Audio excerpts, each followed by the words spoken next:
Je me dis, mais quelle catastrophe, je suis au milieu de nulle part, qu'est-ce qui va m'arriver? Tu as eu ce diagnostic en Suisse. Oui. Et combien de temps après tu pars au Cambodge? Sur place, j'ai eu un problème de santé. Je me suis vue partir, j'ai quitté mon corps à ce moment-là. Je me retrouve là, à côté d'une personne qui est une voix, en fait. Et cette personne, elle se trouve ici à ma droite. Ce que tu as vécu, cette expérience si particulière, il y a une estimation qui est faite de 2 à 5% de la population mondiale. On ne m'a pas cru. Personne ne m'a cru. On est poussière, on est né poussière, on reviendra à la poussière. Et c'est ce qui freine l'épanouissement. C'est ce qui empêche les gens d'être eux-mêmes.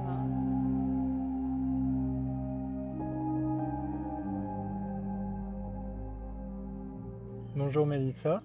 Bonjour Numa. Bienvenue. Merci.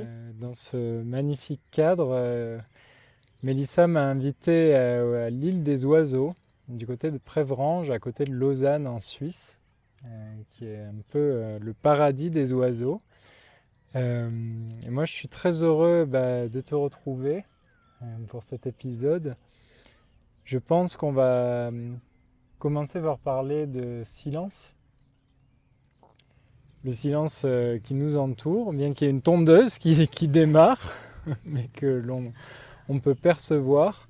Et puis, Mélissa, toi, tu as fondé donc une organisation de retraite silencieuse. Et comment tu en es venue à ces retraites silencieuses? Alors là, c'est une excellente question.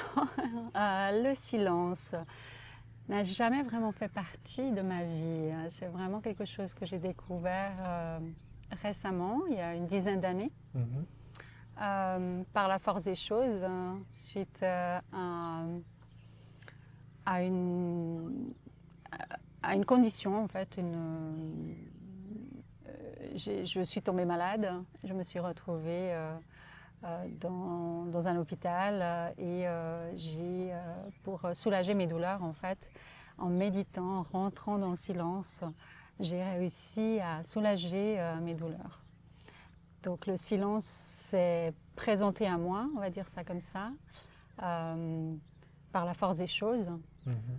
Mais sinon, le silence n'a jamais fait partie de ma vie. J'étais une femme très active, j'aimais beaucoup sortir, écouter la musique, danser, chanter, enfin vivre dans le bruit et je parlais très fort, j'étais vraiment quelqu'un qui vivait dans le bruit jusqu'au jour où la vie m'a arrêtée et j'ai compris que le silence m'aidait à m'en sortir, en fait.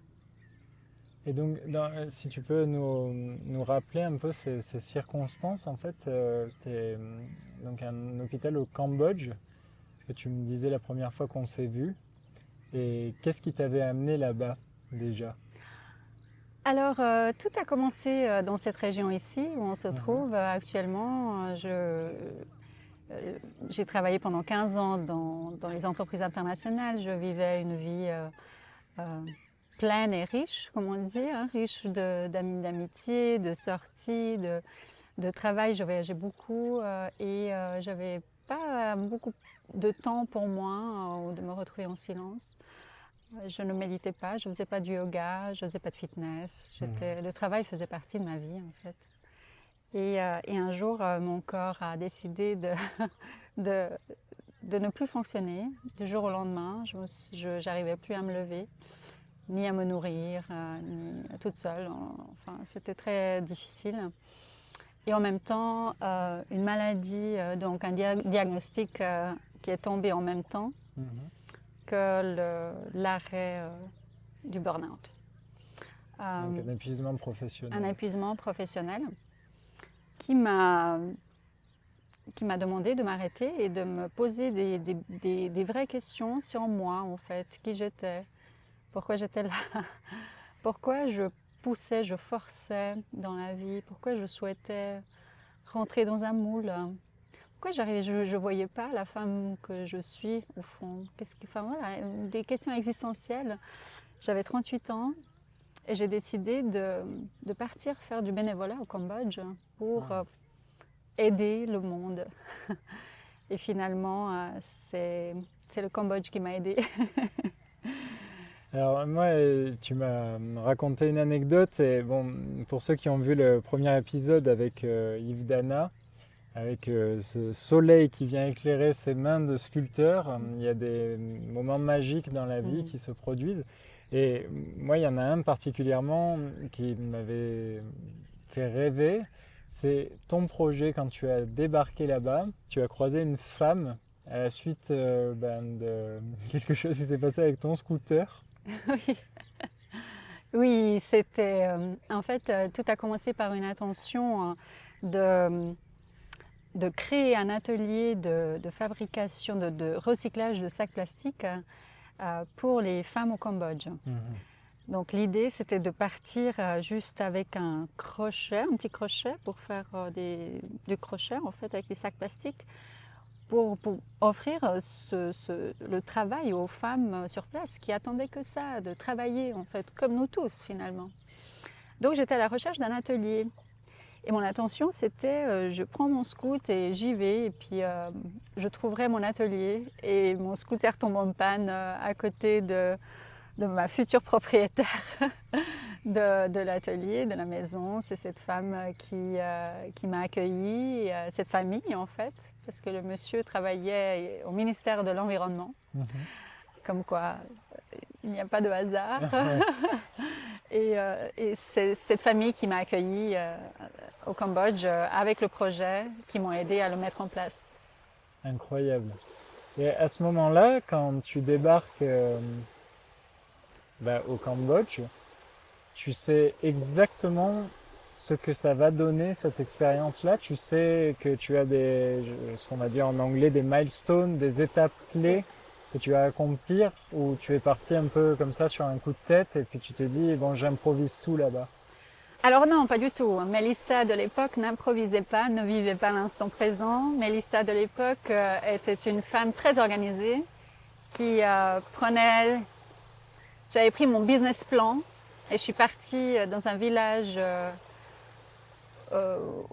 présenter mon business plan au chef du village, qui me regardait bizarrement et qui me riait au nez. Je ne comprenais pas pourquoi on ne me comprenait pas. Et en fait, j'ai compris que ça ne fonctionnait pas ainsi, que le monde ne tournait pas autour de mon projet, que c'était à moi de t'inscrire dans le... Voilà, de prendre on va dire, pas ma place, mais de trouver un moyen de m'intégrer naturellement dans ce lieu, de ce pays qui m'accueillait, dans cette famille très bienveillante qui m'offrait toutes les possibilités en fait de réaliser ce projet. Donc non, j'avais absolument rien improvisé, tout était organisé. Et le jour où les choses arrivent, hein, le scooter tombe en panne, je me dis mais quelle catastrophe, je suis au milieu de nulle part, qu'est-ce qui va m'arriver? Et puis là, c'est cette chance de rencontrer cette famille qui m'ont aidée. Ouais. Et donc là, à partir de là, qu'est-ce qui se passe pour les prochaines étapes de ce périple au Cambodge? Alors, tout se passe merveilleusement bien. Donc, j'ai été soutenue par plusieurs centaines de personnes ici en Suisse qui ont participé à un crowdfunding. On a organisé tout avant de partir au Cambodge. Sur place, donc j'ai mis en place cet atelier, j'ai formé les femmes, j'ai engagé les femmes, je les ai formées, je les ai invitées à m'aider en fait dans ce projet et à construire ce projet ensemble dont le but était de, première chose, qu'elles aient un salaire mensuel, ça c'était la chose la plus importante pour elles.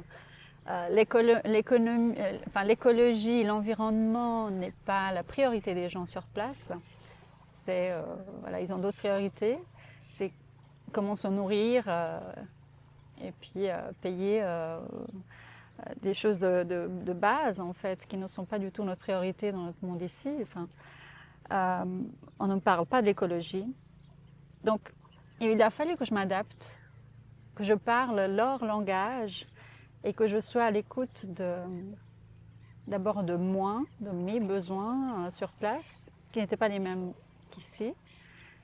Et sur place, voilà, ces personnes-là qui avaient d'autres besoins, les soutenir dans leur travail tous les jours. Aussi mettre la lumière sur leur travail, leur donner la parole à travers tous ces objets qu'on créait, en fait, ces sacs à dos des colliers qu'on fabriquait à partir des sacs de ciment, puis ces sacs à dos, on les distribuait dans les écoles locales sur place, ben, on était très fiers en fait, parce qu'on est parti de rien et on a construit tout ça ensemble. Donc Iwakep a vu le jour il y a 10 ans, cette année, et il y a eu tout un village qui a vécu au rythme de cette association pendant 10 ans. Oui. Iwakep. Iwakep, oui, International Women Association KEP. Donc j'avais de grands projets pour cette association. Malheureusement, la vie, elle a décidé autrement, car sur place, j'ai eu un problème de santé. Donc le diagnostic qui m'a été communiqué juste avant de partir au Cambodge, la maladie s'est réveillée. Voilà, elle était là. Je vivais vraiment dans le déni. Et puis quand elle était là, il fallait la vivre. Parce que tu as eu ce diagnostic en Suisse. Oui. Et combien de temps après tu pars au Cambodge? Tout de suite après, une semaine, ouais. Tout était là en même temps en fait. J'allais faire un check-up juste pour m'assurer que tout aille bien.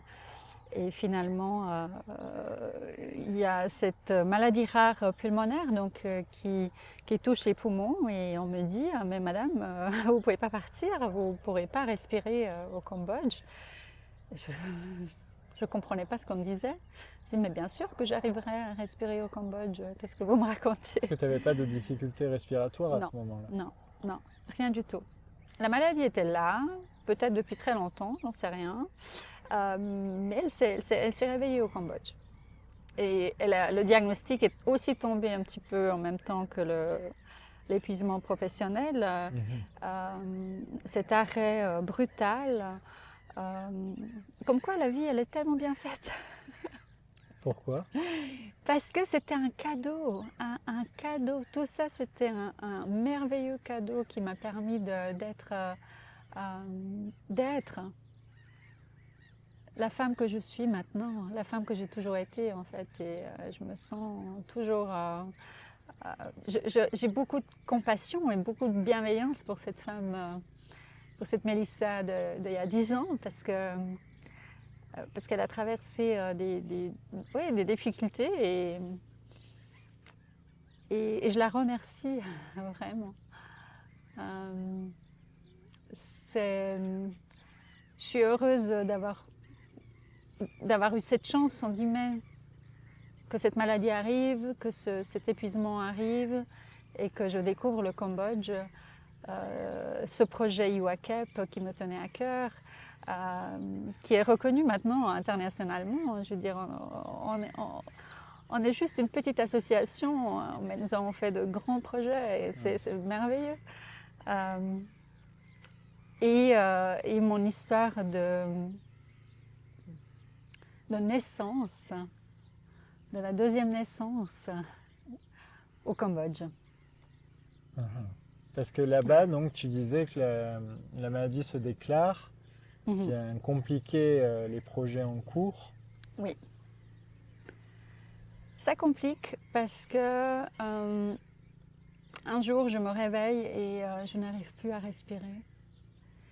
Et j'ai une crise respiratoire, donc j'appelle mon médecin qui me dit « Mais Mélissa, il faut absolument que tu ailles rapidement à l'hôpital, tout de suite, et tu ne prends pas un tuk-tuk, tu prends une voiture et tu y vas.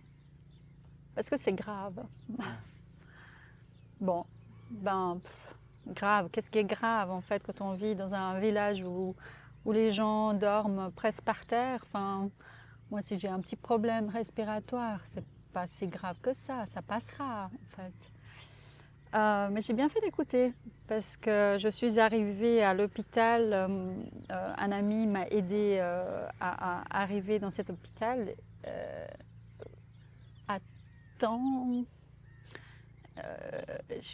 J'étais en manque d'air et j'arrivais plus à respirer. Et en fait, j'étais en train de vivre un pneumothorax sous tension donc gauche et c'était en train d'écraser mon cœur. Donc je me suis vue partir. J'ai quitté mon corps à ce moment-là et j'ai vu des choses merveilleuses. C'est-à-dire que là, tu quittes littéralement ton corps. Là, en fait, ce qui se passe, c'est que je pars. Je suis allongée sur ce lit d'hôpital, dans cet hôpital dans ce village où il n'y a pas de médecin. Ils n'ont pas le drain pour me mettre le drain pour que je puisse respirer. Ils ne savent pas quoi faire avec moi. Et en fait, ce qui se passe, c'est que je sors de mon corps par la tête et je traverse comme un voile noir comme ça. Et je vois tout, je vois ce qui se passe, je vois que ce sont des petits box comme ça, je vois l'hôpital, je vois une amie qui est en train d'arriver avec son scooter. Je vois une autre amie qui est dans sa cuisine et qui fait ses cookies. Je vois qu'elle a un nouveau four. Au Cambodge Oui, au Cambodge, dans le village où j'habitais.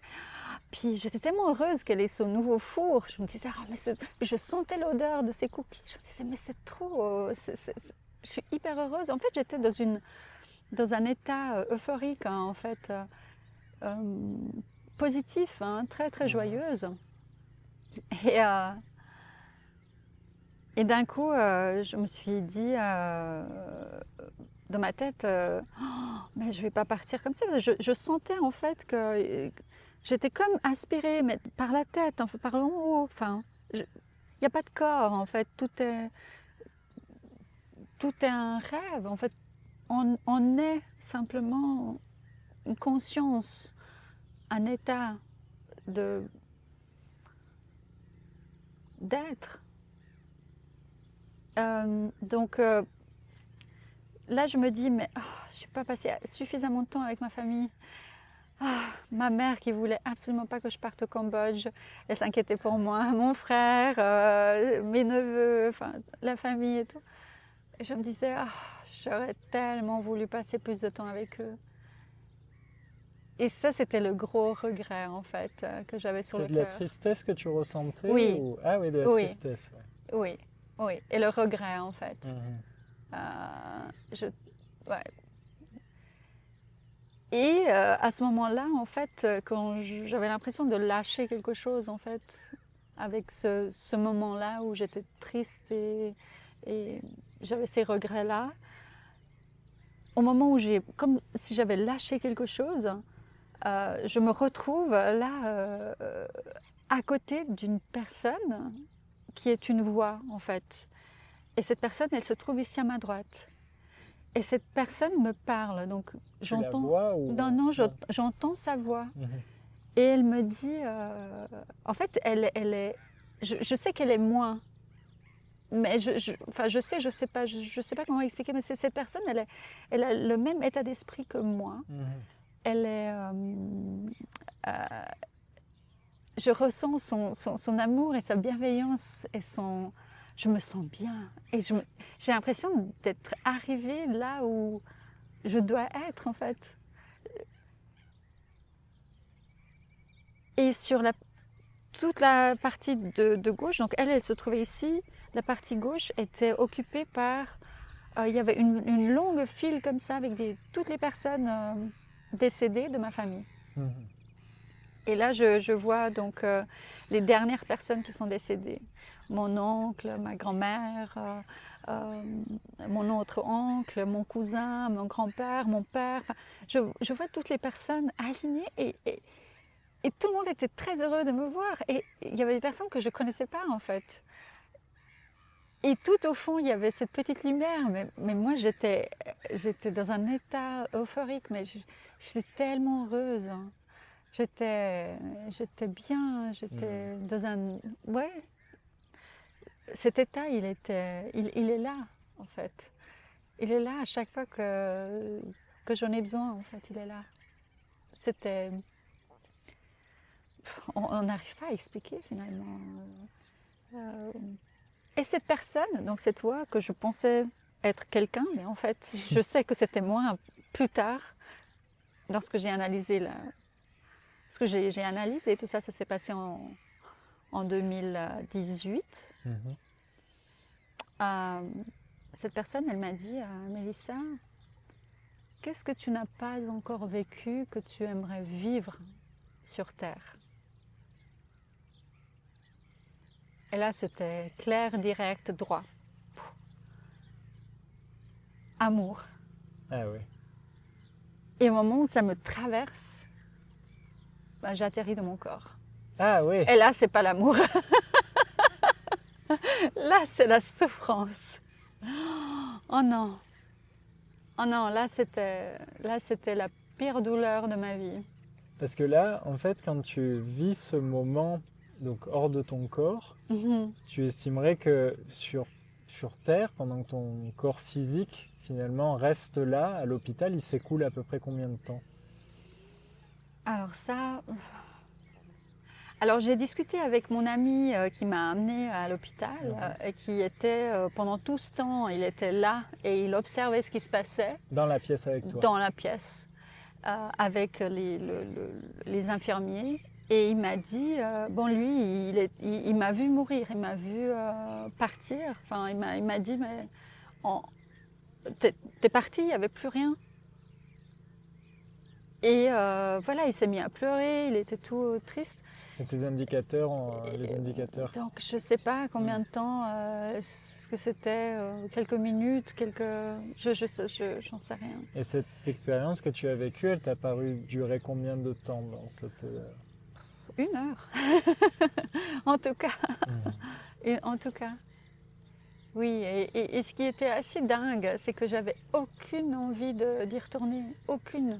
Pourtant, j'avais des regrets, tu vois. Je me disais, j'aurais tellement aimé encore revoir ma mère, mon frère, enfin ma famille. Et finalement, une fois là-haut, j'étais bien, j'étais vraiment bien. C'est pas possible que ce soit la mort, tu vois, la mort qu'on nous raconte. Je sais maintenant que c'est faux, en fait. En tout cas, je connais ma vérité. Elle m'appartient. C'est ma croyance. C'est mon expérience, mon vécu qui m'accompagne. Mais ce moment-là était waouh. C'était... J'ai jamais ressenti un tel bonheur, en fait. Juste que je précise pour ceux qui nous regardent, ce que tu as vécu, cette expérience si particulière, il y a d'autres personnes sur Terre qui partagent aussi avec des dénominateurs communs que l'on retrouve. Et il y a une estimation qui est faite de 2 à 5% de la population mondiale qui aurait vécu ce qu'on appelle ces expériences de mort imminente. Où au début, quand on racontait ces histoires-là, il y a beaucoup de neurochirurgiens, par exemple des médecins, qui se sont dit « Ah, c'est un réflexe du cerveau avec une réaction chimique qui se produit et on hallucine ». Moi, ma question, parce que c'est ça qui est encore très intéressant, c'est que tout ce que tu as pu voir, tu citais par exemple ton ami qui avait un nouveau four. Est-ce que c'est des choses que tu as pu constater par la suite ou... Totalement, oui, oui. Et il faut préciser aussi une chose, c'est que j'étais pas sous médicaments. On m'a donné 0 médicament et j'ai pris un Dafalgan à la maison. Il n'y a pas d'effet psychédélique connu. Non, alors non. Donc oui, j'ai pu vérifier tout ça. Tu penses bien que je me suis penchée là-dessus. C'était tellement important pour moi de comprendre, tu vois. de comprendre. Finalement, la compréhension, elle était là, elle est présente. Ce que je cherchais par la suite, c'était de convaincre les autres, tu vois, parce qu'on ne m'a pas cru. Personne ne m'a cru. À part cet ami qui était là sur place et ces amis qui ont continué à venir à l'hôpital par la suite et qui m'ont aidé. Mais personne d'autre ne m'a compris. Ce qui est assez surprenant parce qu'on est quand même à cette époque-là en 2018. 2018, ces cas sont quand même assez documentés. Oui, oui. Et effectivement... Oui, les médecins n'ont pas voulu m'écouter. Aucun médecin. Au Cambodge et à ton retour en Suisse? Oui, oui, oui, oui, oui. C'était des hallucinations pour eux en fait. Peu importe, tu sais, peu importe. Moi, je sais ce que j'ai vécu et je sais ce que la vie m'a offert par la suite. C'est-à-dire que je suis revenue en Suisse pour subir plusieurs opérations par la suite. Oui, parce que là, tu disais, pardon, mais le retour dans une grande souffrance dans ton corps qui, à ce moment-là, est diminué. Oui, grâce à la pratique de la méditation silencieuse. Donc on revient au silence. Dans le silence, j'ai réussi à amener mon corps à entendre ce dont il avait besoin. Comment l'expliquer? Je ne l'explique pas, je le ressens en fait. Je le ressentais à ce moment-là. En étant de cet hôpital où on me donnait des antibiotiques très très forts, après j'ai arrêté tous les médicaments et j'ai demandé juste qu'on me surveille et quand j'aurais besoin de médicaments que j'allais leur demander. Et je me suis mis dans cet état de conscience pour gérer la douleur. Donc un état de conscience modifié qui te permet à ce moment-là, dans des circonstances qui sont quand même assez extrêmes, de toi-même, de ton propre chef, dire au médecin au Cambodge, je vais gérer la douleur par moi-même. Oui, c'était au Cambodge et également en Suisse. Donc à mon retour en Suisse, au CHUV, j'ai refusé certains... Enfin, attention, hein, quand j'étais vraiment bien encadrée. La douleur était puissante. On a essayé de la gérer avec la morphine et tous les médicaments qu'on me donnait. Mais la douleur était toujours présente. Voire elle augmentait. Ou alors soit je dormais pendant des jours et des jours, soit j'arrivais plus à vivre en fait. Donc le choix était clair pour moi, étant donné que j'étais à l'hôpital. J'ai demandé si je pouvais rencontrer les personnes qui travaillaient dans les départements de la gestion de la douleur pour discuter avec eux si la méditation que je fais aurait un impact sur la douleur. Ils m'ont dit sûrement. Mais voilà, on fait des études, on n'en sait rien encore, mais vous pouvez essayer. Donc c'est ce que j'ai fait.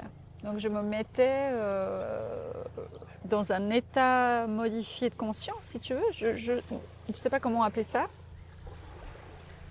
Et je me focalisais sur, par exemple, je prenais mon orteil gauche, je mettais toute mon attention sur mon orteil gauche. Donc je devenais... ça a l'air ridicule comme ça quand je m'entends parler.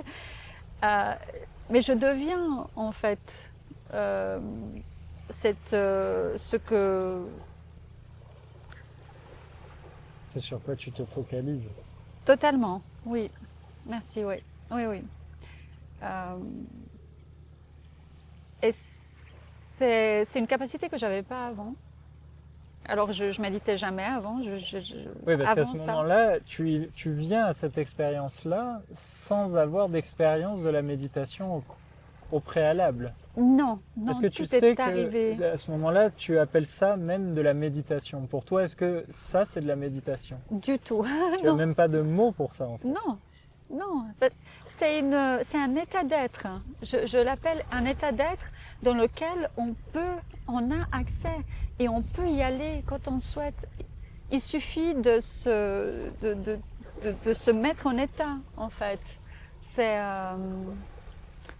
très curieux et très simple, finalement, d'y arriver quand on a accès à cet état.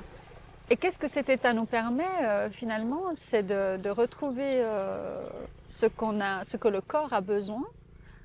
Donc ça peut être le calme, la sérénité, réduire l'anxiété, les peurs, nous amener de l'amour, de la joie. Voilà, peu importe en fait. C'est une écoute qui est une écoute pas avec des oreilles, pas avec notre mental, c'est une écoute du corps. Euh, je n'arrive pas à l'expliquer. Et pourtant, aujourd'hui, tu fais des retraites silencieuses Oui, où tu accompagnes des gens. oui. Et c'est assez curieux de se dire, et c'est aussi pour ça qu'on est ici avec la méditation mystique. C'est cette idée qu'il y a des choses qui sont au-delà des mots, et pourtant elles sont quand même valables, elles sont quand même puissantes, Oui. et elles sont là. Oui, oui. Alors effectivement, je transmets ce que je vis. Donc j'ai créé tout un programme structuré, bien évidemment, je me suis formée par la suite aussi en accompagnement de personnes pour que je puisse vraiment transmettre cet état d'être, n'est-ce pas? Et lors de ces retraites que nous passons, donc c'est tout un week-end du vendredi au dimanche, ou alors sur 6 jours aussi. Là, on va partir au Portugal dans 2 semaines. C'est un état d'être dans lequel on arrive à transmettre énormément d'enseignements sans parler. C'est-à-dire que j'accompagne les personnes dans cette entrée dans le silence. On rentre dans le silence comme on rentrerait dans un temple. Et dans ce temple, je les accompagne vers une écoute de soi, une écoute de ce qui est là, avec quelques méditations guidées, mais beaucoup de silence. Et bien évidemment, quand la personne elle est en silence et quand elle est dans cet état, on voit tout. Elle nous parle. Et j'accompagne ces personnes vraiment, c'est personnalisé, c'est individuel. Et c'est ça que j'aime, c'est de voir comment les personnes se transforment en un week-end en découvrant cette possibilité d'aller à l'intérieur de soi, à travers le silence et la méditation, bien évidemment. Moi, ça me plaît évidemment énormément ce que tu partages, notamment parce qu'il y a une pensée qui est pas de moi, bien évidemment, qui dit que tout est issu du rien et tout reviendra au rien. On est poussière, on est né poussière, on reviendra à la poussière. Et il y a cette idée aussi peut-être de communion qui se passe dans le silence, où on n'est pas en train d'interagir au sens mental du terme, c'est-à-dire qu'il n'y a pas de sons qui sont produits pour avoir une relation à l'autre dans ces moments-là, mais ce qui est prégnant, ce dont tu parles, c'est qu'on voit et on peut lire l'autre.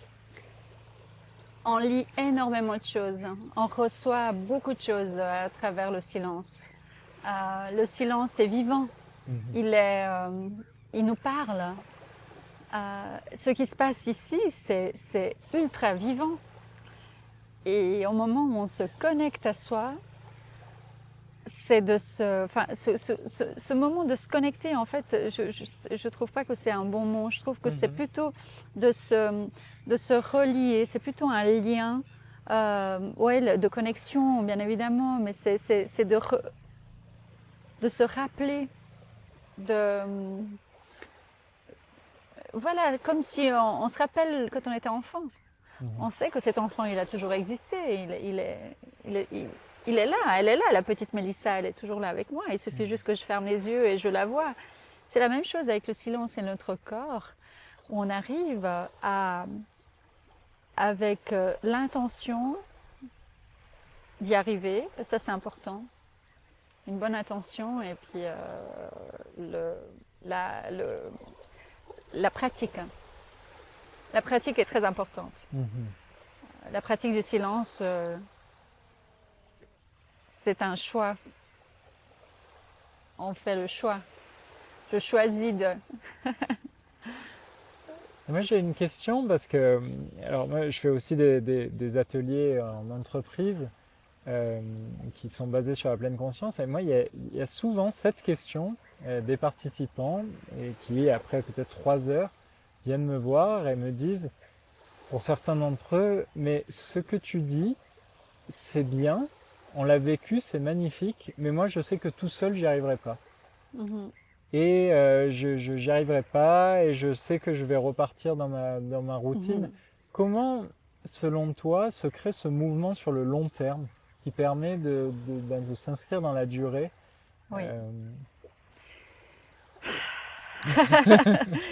Ça peut être une vraie difficulté, effectivement. Et c'est ce que la plupart de mes participants me disent aussi, mais comment continuer?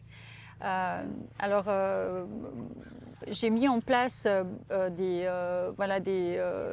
soirées de rappel où on se retrouve tous autour de la méditation une fois par semaine, des ateliers également où on peut partager en groupe, c'est beaucoup plus facile aussi. Mais c'est important de nouveau de décider de faire un choix en fait et de le lier à quelque chose. Donc là, ça peut être je prends 5 minutes de silence avant de me lever, avant de commencer, avant d'allumer mon ordinateur, mon téléphone. Je décide une fois par jour de manger en silence. Je décide d'aller me promener tout seul et de rester dans la contemplation de ce magnifique paysage, d'observer cet oiseau qui atterrit sur cet arbre. Et en fait, ce sont des petites choses qui vont grandir et à un moment donné, ça devient un automatisme. Nous n'avons pas besoin de vivre dans le silence. C'est pas ça le but. Je suis une grande bavarde. Le silence, il est à l'intérieur. C'est quand je ferme les yeux et que j'entends que c'est calme et doux. Et quand j'ouvre les yeux et je vois que l'extérieur est calme et doux,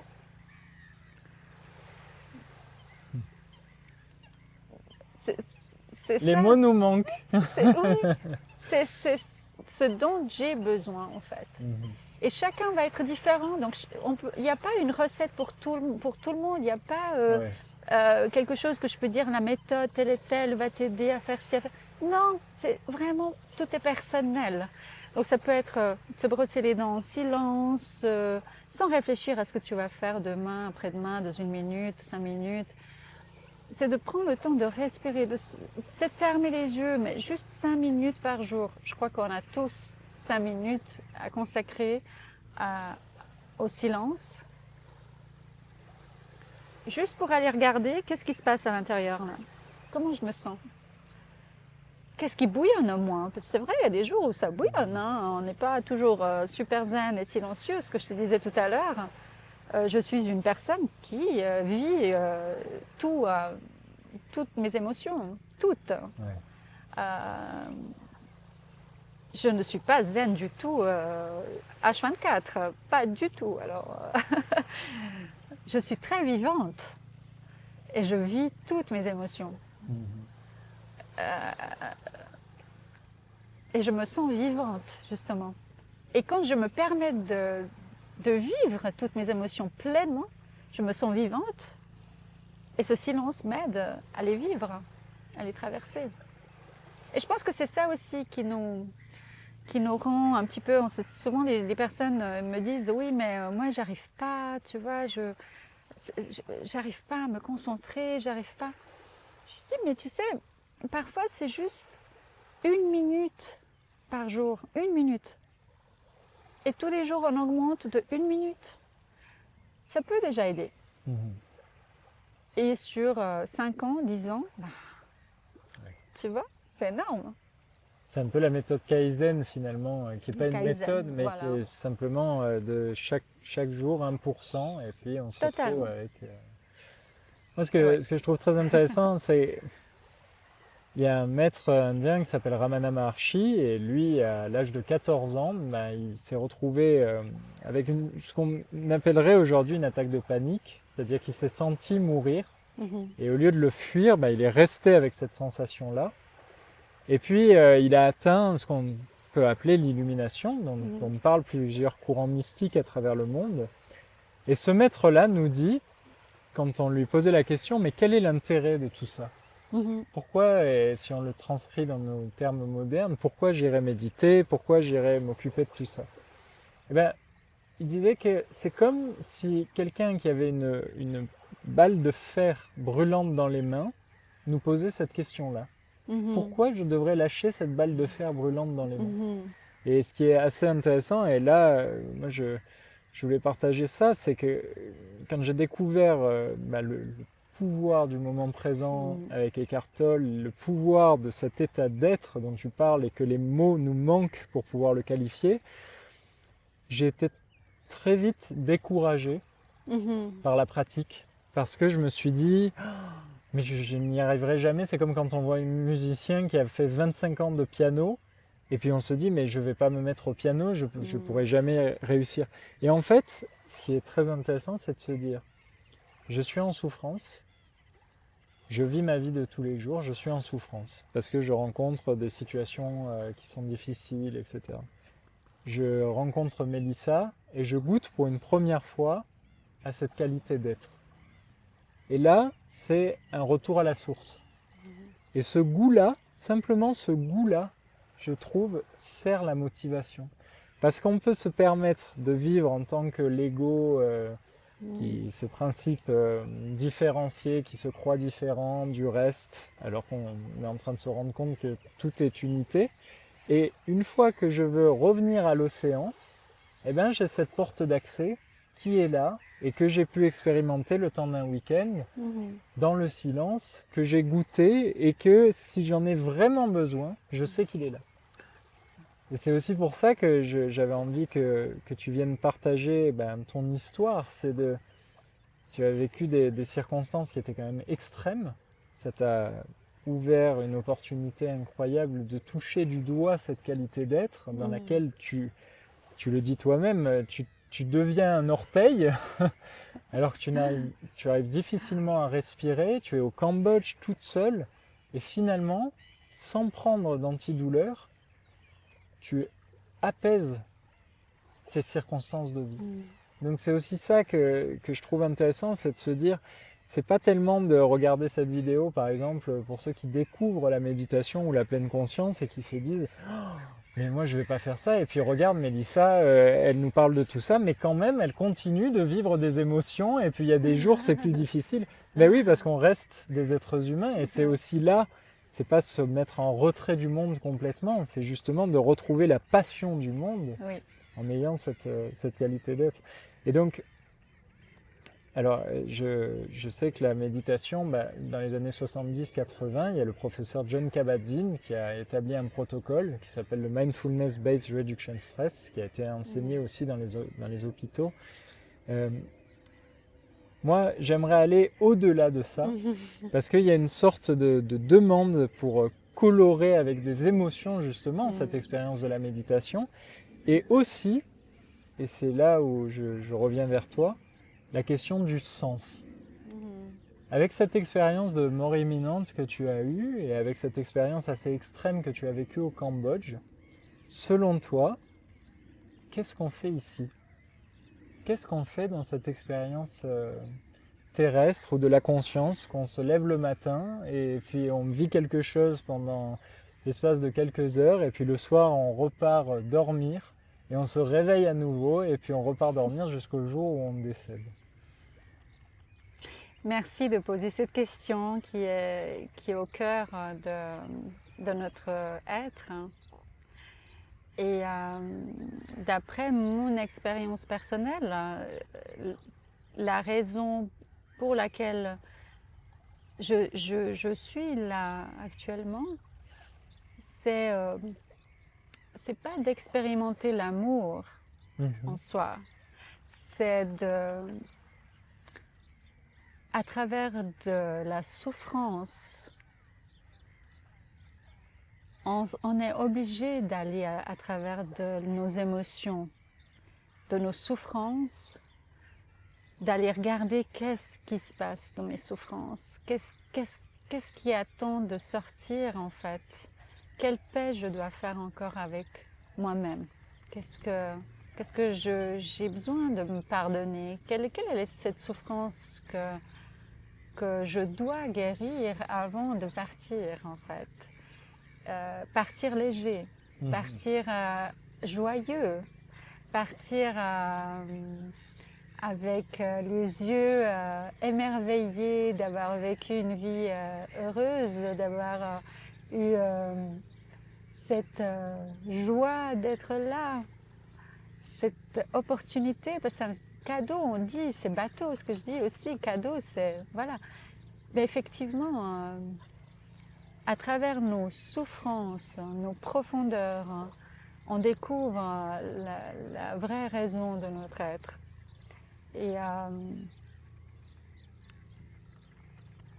j'ai envie de te dire que aller dans nos émotions, c'est ce qui manque dans la société actuellement. Et c'est ce qui freine l'épanouissement. C'est ce qui empêche les gens d'être eux-mêmes. C'est ce qui m'a empêché, moi, personnellement, d'être la personne que je suis. C'est-à-dire une personne épanouie, heureuse, joyeuse. Pas toujours, attention. Hein. Il y a des jours où ça ne va pas et je vais aller... Encore il y a 2-3 jours, c'était pas facile. Je vivais quelque chose d'assez difficile au fond de moi. Voilà, maintenant je sais, j'ai des outils, je sais comment ça fonctionne. Je me connais, je vais à l'intérieur de moi, même quand j'ai pas envie.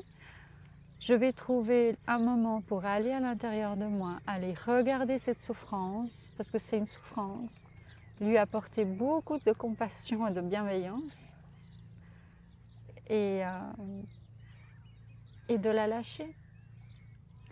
Et ça continue, et ça continue, et ça continue jusqu'au moment où, c'est ce que je disais tout à l'heure, je vais fermer les yeux, je vais m'écouter, je vais aller au fond de moi et je vais entendre la paix. Et moi, le bonheur, c'est la paix. C'est ça le bonheur. La vie, pourquoi on est là, c'est d'être en paix et de partir en paix. On dit reste in peace, hein. Reste en paix, repose en paix. Je pense que c'est ça aussi notre quête de paix qui peut passer par des chemins très difficiles de souffrance. Mais nécessaire. Ah oui. Ouais, c'est ce que tu partages. Moi, je trouve que c'est merveilleux parce que peut-être que, et j'en ai déjà parlé, on imagine que cette vie va nous rendre heureux. Et on est constamment avec cette image de, quand on rencontre des situations difficiles, « Ah, je ne devrais pas les vivre. » Ouais. Alors qu'on se rend compte quand même, et là les bouddhistes sont les premiers à le dire, hein, le Bouddha a enseigné l'origine de la souffrance, comment dépasser cette souffrance, la fin de la souffrance et ce qu'est la souffrance.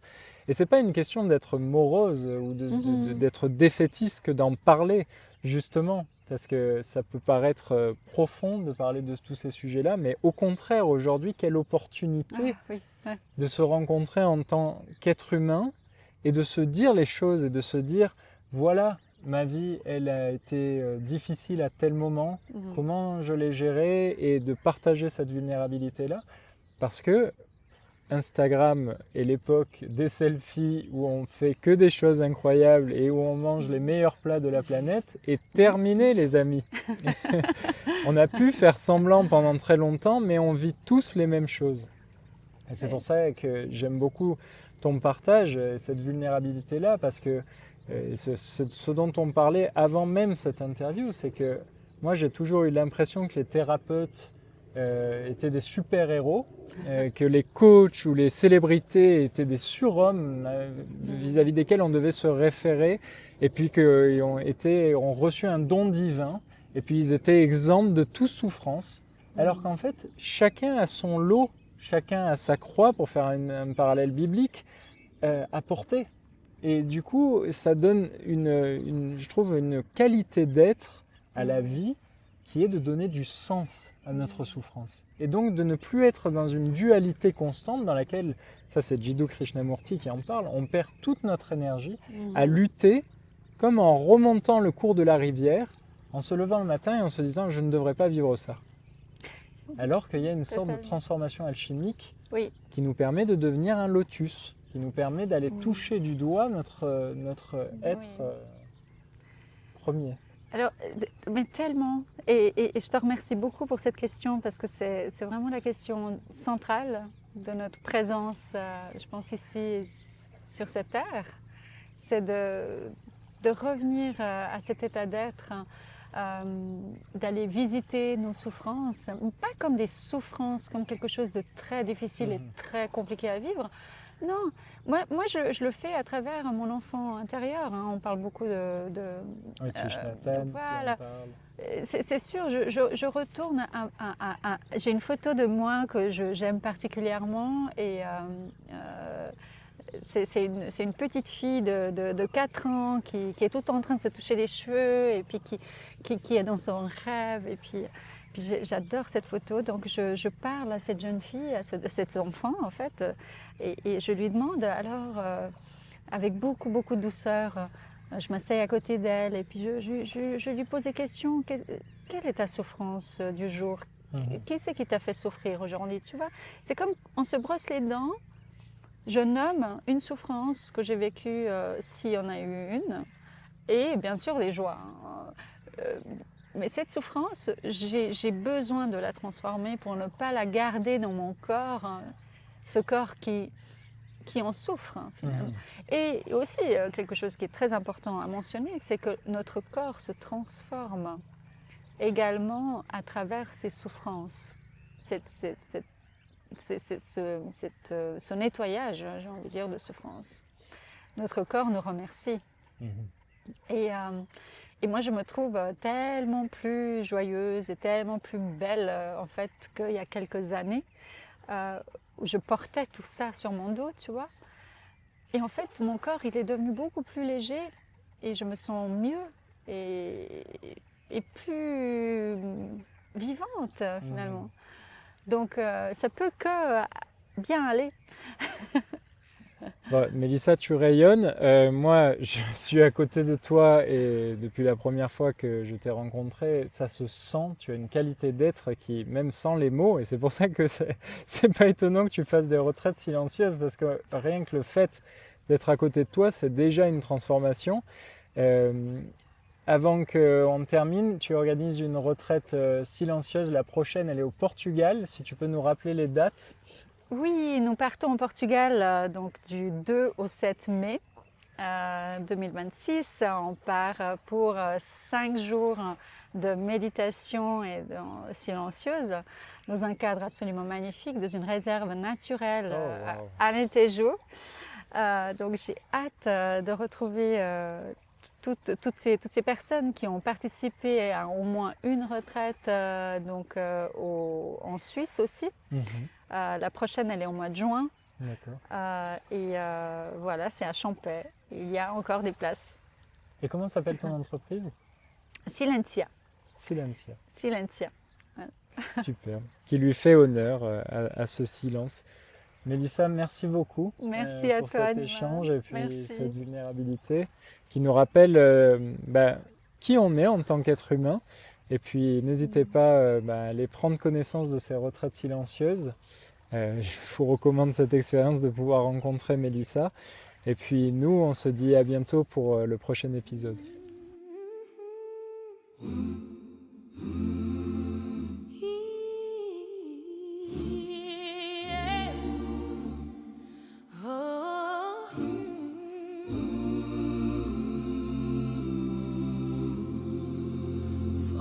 Children yet to rise upon this turning ground.